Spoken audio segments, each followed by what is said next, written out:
delighted to say the former Treasurer and General Secretary of the FAI, Brendan Menton, is with us this morning. Brendan, good morning to you. Good morning. We just wanted to get your take on the latest developments with regards to the FAI. There's been fairly significant movement in the last week or so. Yeah. The council meeting was held. Some stuff came out at that, essentially that UEFA would be stepping in to bankroll the FAI and that there was no risk of the FAI becoming insolvent, and subsequently Noel Mooney has been put in. I think it's fair to link these things. If UEFA are handing money to the FAI, they want to make sure that one of their guys is there to make sure that it's being administered properly. What's your take on that whole situation? Well, I think that's a very good summary of the situation. Yes, it's obvious that UEFA are the cash flow for the association in the short term, but I would presume that's an advance on future income from UEFA television deals rather than an extra grant. So to me it says that the FAI are in significant financial crisis. And I think with Noel Mooney's appointment, we have a situation where a UEFA employee is the general manager of football in Ireland. So, you know, it seems to me that the FAI board, well, I think they lost control a long time ago, but certainly they're not in control of the situation now. It's UEFA who are calling the shots. And, you know, I think the financial crisis is very severe. What's the situation of the association's bankers? I think it's Bank of Ireland to hold the debt on the Aviva Stadium. And what's their attitude going to be? Are they going to allow the debt to be rescheduled?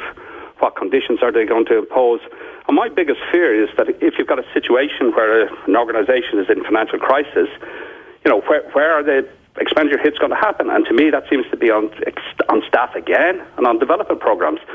You know, as a treasurer, although 20 years ago, these are the areas that are going to take the brunt of any adjustment. Were there always cash flow issues in an organisation the size of the FAI? Would that have been fairly common during your period? No. We ran it on a break even. For the 4-year period I was there, 96 to 2000, I think we managed to break even. But the biggest difference there was that we didn't have any debt. As only treasurer, I was vehemently opposed to the Eoin Park project, aided by John Byrne and Kevin Fahey at the time. And because, as I'm treasurer, I saw that if we had a huge debt, I think it was up to, again, 70 million at the time, that all our resources would need to go to pay the debt and therefore not be available to develop football in the country. And I think we've lost at least one generation of development for our players, and in the current situation, I think we're going to lose another. Okay. Recently, to development. Recently, you've written about the what you would see would be a beneficial move for closer links between FIFA and the FAI. How do you feel about UEFA coming in? Is this actually a good thing that UEFA will have somebody at the coalface reporting back to them and saying, look, this is how the structure is at the moment, this is what I think we should be doing to change it? Or I think that the board of the FAI were left with no other choice, because they had lost control of the situation. They didn't have the capability of resolving those issues. My original idea was that you put in what's FIFA called a normalisation committee for a period of 15 months until the AGM in July 2020. And that would be help for UEFA, help from FIFA, but also some Irish people acting as a board, but with the expertise to direct the association to resolve these problems for the association. My fear is that the current government's review, it's too rushed. You know, how are they going to do? You know, they're going to produce a draft report, I think, on the 14th of June, finalise the report on the 20th of April, but yet all the other investigations are not going to be completed by that stage. You know, the Grant Thornton, the Mazars, the COSI, the ODCE, the Companies Registration Office, none of these reports are going to be completed and considered. So what's going to happen when they come? Are we going to have a second reform programme to start when the implications of all those reports, are considered? So your concern is that the process now will move too fast before all the facts come to light? Yeah, and I think the process now is designed to preserve the status quo, to preserve the position of the current 8 directors. Let me call them the Abbotsgate 8, right? I think they have said they're going to resign. Maybe they will, but they will stand for re-election. And I don't think there's going to be significant change coming out, because what happens with the Governance Review project? The report, maybe a great report by the Governance Review Committee with radical reforms, but it goes to the board of the FAI, it goes to the council of the FAI, it goes to the AGM of the FAI. But to me, this doesn't seem to be an implementation plan to go with this governance review. So how are you going to achieve changes if the people who brought the Football Association of Ireland into this debacle are going to be the very same people who are going to reform it for the future? That lacks credibility in my view. When you say there's no implementation plan, what would an implementation plan look like? Well, I think the first thing you need to do is radically change the decision-making structures within the Football Association of Ireland. You have to make that an absolute must. And if we look at it, there's 400,000 people involved in the game in Ireland, yet it narrows down to about 175 people attending the general meeting. What's that? Less than 0.5%. Then it narrows down to 59 people in council and remaining 8 people on the board. So you have a very narrow funnel of control. And most of the people involved in that are historical affiliates, right? And they're not, it doesn't reflect the activity in the game. The biggest part of the game in this country is underage football. It has something like 4 delegates to this council. Women's football, the fastest growing, has 2. Coaches are not represented. Yet some of the historical, like the Leinster Football Association, has something like 10. One-sixth of the people on council coming from one organisation. That really doesn't do it very much anymore. So you have to start by a radical change in the fundamental structure of the association. The other thing you have to change is the culture of the association. And by that I mean you have to change the attitudes, and unfortunately you have to change the people. Noel Mooney talked about building trust. You're not going to build trust with the grassroots of Irish football if the same people stay in charge. It's a pretty difficult situation, Brendan, when the organisation is so big and so unwieldy and has so many diffuse responsibilities. You mentioned there, women's football, coaching, underage football. Yeah. I don't know, is there a template for a global structure that runs smoothly, that gives every branch of football a say in the stuff that affects them and a general say in the direction that the whole sport goes in the country, while at the same time having a separate executive branch which is free to go off and make the day-to-day decisions that you need to do to run a business? Okay, there's 2 issues here. Yeah, I've actually made a submission to the Governance Review Group. I submitted it yesterday, and one of the key things, there's 2 key things I'm proposing, is that we greatly expand the entitlement to go to general meetings, right? And I'm recommending that the clubs should be the base of this, that every club with 5 or more teams in competing football should be entitled to have an attendee, a delegate at the general meeting. And I think that would change things significantly. The other thing I want to change is the role of the FAI Council. It has been compliant, quiet, acquiescent in recent years. Its role should be to challenge the board, supervise the board. So its composition needs to be radically changed. It needs to be extended to bring in the new groups, the coaches, the fans, the professional players, increase the underage, increase the women, all of these things, reduce some of the historical groupings. But you give it more power. Maybe you put in an independent chairman who can then has to challenge the president. Because to me, the problem in recent years has been that the association has been run by a small cabal of people.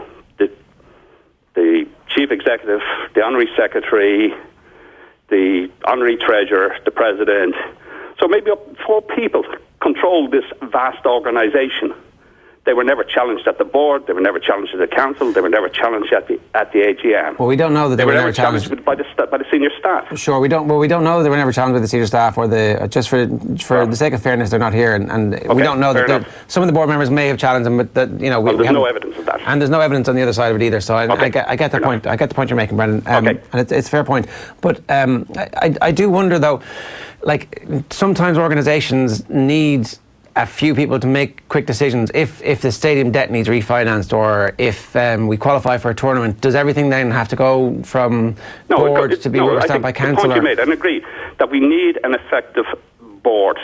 an executive committee or board of management or whatever term you call it. But it has to be, you know, I think Des Casey made this point in the Irish Times last week, where he said, look, the way the board is appointed in the FAI is actually upside down.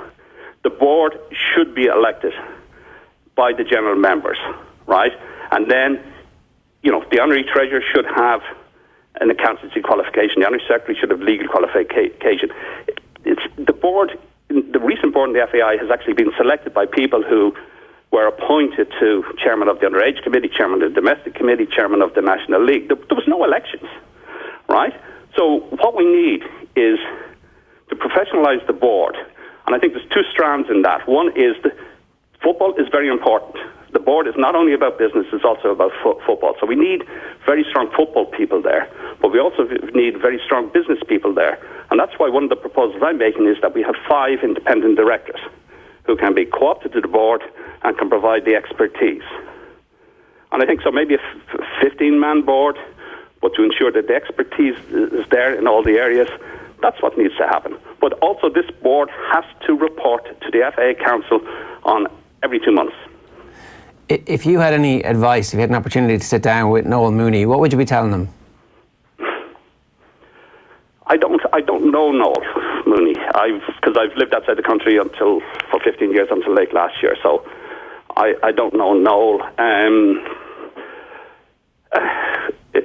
Look, the next 6 months is going to be crisis management, right? It's very difficult to impose a new strategy at the same time you're dealing with a crisis, and that's another reason why I'm sceptical of the effectiveness of the government's review reform. I think Noel's job is looking after UEFA's interests.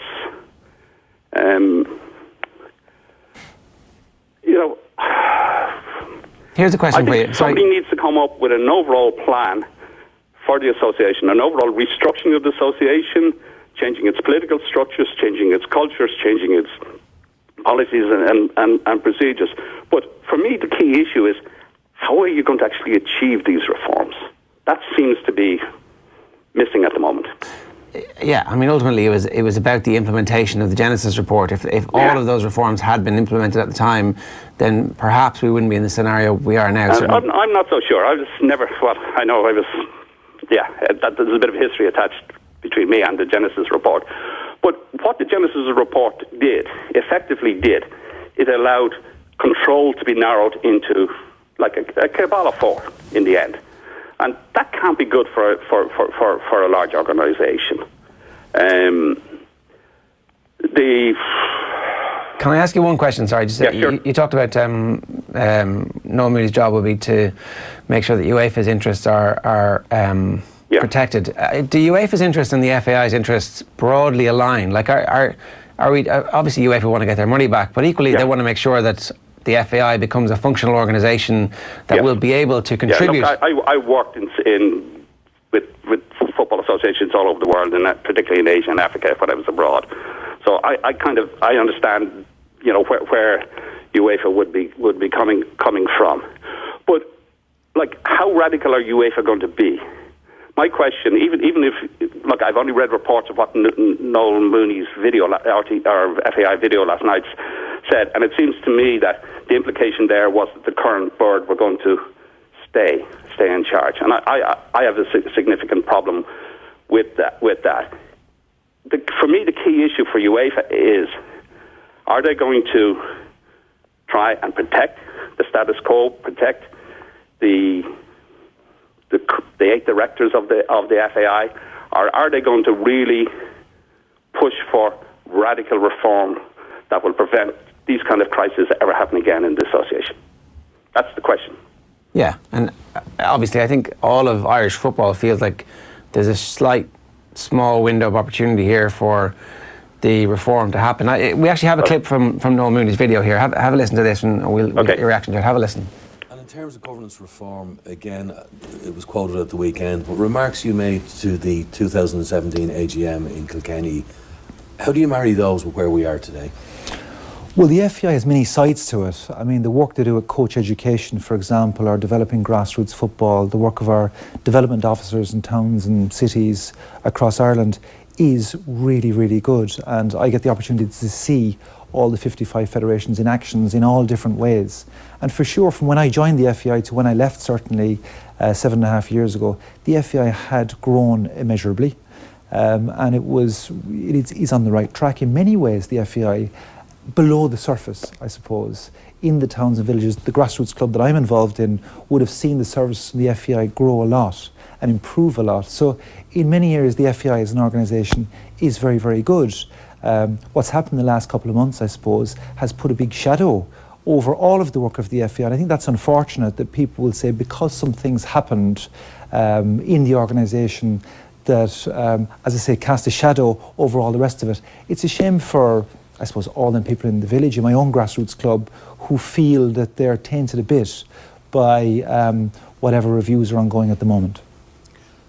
And in terms of what you actually said in 2017, I mean, you would have travelled all over Europe going to AGMs and federation meetings. Yeah, so part of my role at UEFA is to visit the annual Congress of Football Federations. We'll make a speech on behalf of UEFA, on behalf of our president, and generally we will be complimentary of the federation when we do speak to them. However, as I say, the FAI has many faces. In many areas it does tremendous work across a different array of areas. So the FAI would be held up in some areas as a barometer for other federations. As I say, for community development, for example, if Eastern federations had the same attitude towards it as the FAI, European football would be in a much better place. We have huge countries like Turkey, Russia, Ukraine that would be far behind the FAI in terms of developing the sport at grassroots level. So I think the FAI can, in many areas, be seen as a leading federation in UEFA, that's for sure. And it's just a shame that the things that have happened, I suppose, have cast a shadow on the really good work of the FAI. Yeah, Brendan Menton, this is there was a controversy when those comments from 2017 were published at the weekend. What do you make of what Noel Mooney said there? Well, I think Noel is right in stressing that the strength of football in this country is at the grassroots level. It's the staff working on the development, it's the coaches, it's the clubs, it's the leagues. That's the strength. We have to build on that strength. But unfortunately, the leadership has let the grassroots down, and the leadership should be changed. Are you confident or hopeful that will happen? No. I think the process is designed to preserve the status quo. I think the people who are making decisions won't be for radical change. They'd want to preserve their positions of privilege, their positions at the top table, their tickets, their travel. And unfortunately, that's the way it is. And that's why we need a radical change in culture of the association. All right, Brendan Menton, we'll leave it there. Thanks very much for your time this morning. Thank you. Brendan Menton there, the former General Secretary of the FAI. Not a lot of hope knocking about from somebody who knows the ins and outs of the politics and who has experienced firsthand exactly the machinations that go on in the FAI. Now, granted, that was back in Merrion Square. Is life different in Abbottstown now? I don't know, but that was interesting. Yeah, it's kind of a reality check, considering we've got plenty of them over the past couple of months. I'd be interested in who his ideal CEO was, if he was like leading the recruitment process or whatever it may be, or if his vote was the only vote that counted, were he back inside the FAI tent. So I don't know, it's obviously a huge few months, and I guess there is a level of truth in what Noel Mooney was saying, is that any good that's been done by the association has been pretty much eradicated by the events over the last couple of months. Yeah.